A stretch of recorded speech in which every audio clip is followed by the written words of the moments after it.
Ve inne aleyna lel huda. Hidayet Allah Teala fakat benim kabze kudretimizde diye. Yani Peygamber Huda sen vazifen aytmaklık, diymeklik. Peygamberin ümmeti senin vazifen aytmaklık, diymeklik. Yola salacak kim? Yola salacak Allah Tebarek ve Teala. Hiç kimin şuna dehaleti yok. Hidayetten hiç kimin eline hiç saat yok. Hatta Peygamber Huda Aleyhisselatü Vesselam vakti ki ağası ayrılacak oluyor. O şonda şuna kelimen piş etiyor. Ebu Cehl otu yanına otboti, şeyboti, taş çevirin alvatıyla. Peygamber şunu can çekti ağatına. Sen birçi la ilahe illallah di. Meyeti kıyametin sen dile valayın. Sen birçi kefayda sen. Şunu taş çevirin otuyla da ola. O da her gayet burdat diyorlar. Ama ahırkı kefi ağatın ne oldu? Ahtartun nâre alel âr detti. Men o da tercih verdim utanışmakın yerine detti. Erteki gün bile bana utandıralı ilimden neydi ya? Şuna yaptı. Ölecek oldu henüz riyadın elçi kanak. Ölecek oldu çeşmeden elçi kanak. Ölecek oldu henüz daştevarını gördü. Ne mi diye? Ahtartun nâre alel âr. Men o da tercih verdim, ihtiyar ettim. Men idini utandırmasına oluyor dedi. Ahirden ala milleti Abdülmutallib tipa dünyadan gitti. La ilahe illallah dimani dünyadan gitti. Ağatı. Peygamber bıgadın Arap dedi. Bıgadın Arap dedi. Bir kelime aydamanız. Allah Tebarek ve Teala şuna ayet indirdi. İnneke la tehdi men ahbabta velakinnallaha yehdi men yasha. Ey Muhammed Mustafa Aleyhisselatü Vesselam inneke la tehdi bir şekilde hidayet etmerdin. Men ahbabte öd gavvaryanını sen öd gavvaryanı hidayet edip bilmerdin. Hidayet kimin eline? Velakinnallaha yehdi men yasha. Allah halan hidayet etti. Yani Allah sen bolup versin halamalı. Men halayan, sen halayan, o halaya, Peygamber halaya, Sıddık halaya gavvaryasın düzelenli. Allah Teala gavvaryasın düzelenli. Yöne şu benne Allah Teala'nın gavvaryanı hiç bolmandı. Yehdi men yasha. Alem cihanna halan işletiyen Allah Teala'dır.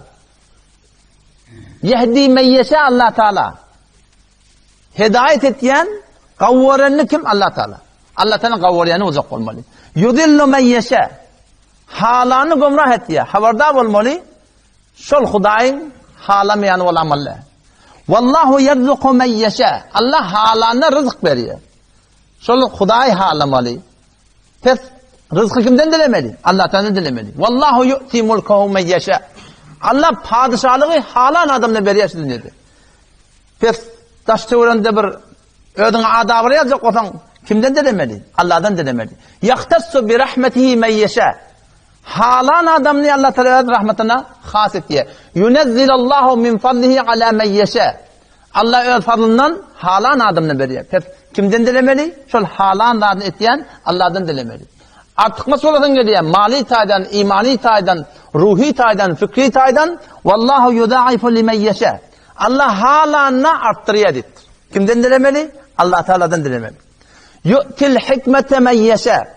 Fehmin arttıracak mı? Düşmün arttıracak mı? Oğlan uşan fehmin arttıracak mı? Tiz zihin olsun, tiz huş olsun.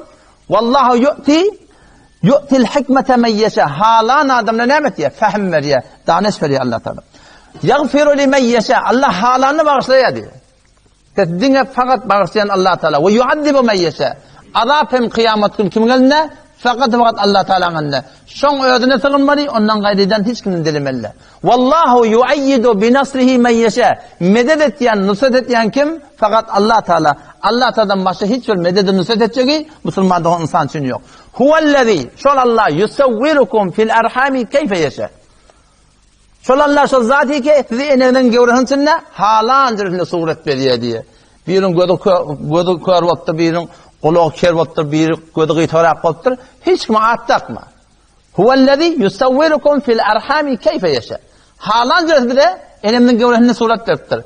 Bizim avadallığımız, yüzüğümün sahtada durallığı bizden ne kimden? Allah Teala. Allah Teala'dan yahlukullahu ma yasha. Allah halancırını halk etti.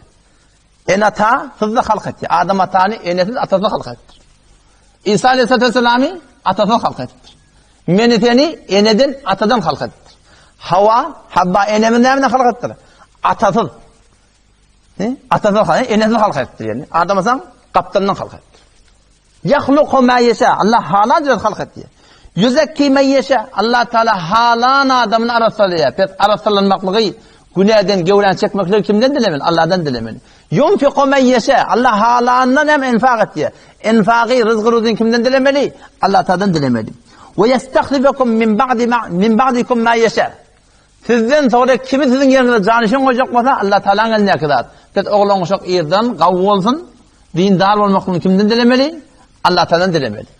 Şol Huday Teala'nın eline kadar hem de şoň elinde, hidayet de şoň elinde, gumrahi de şoň elinde, rızkı ruzi de şoň elinde, fehmi daniş de şoň elinde. Günahlarının başlamaklığı da İslam'ın şoň elinde. İstiqamet edip sabit kalıp durmakta Müslümanlar şoň elinde. Şoň ödünün dilemeli. Peygamberimiz de Arap bolu diye ayetini diye ayet yanım bolmaya. Bir de halamız hidayet etti. Ne etmeli? Allah'ın halanı olacak Müslümanlığın.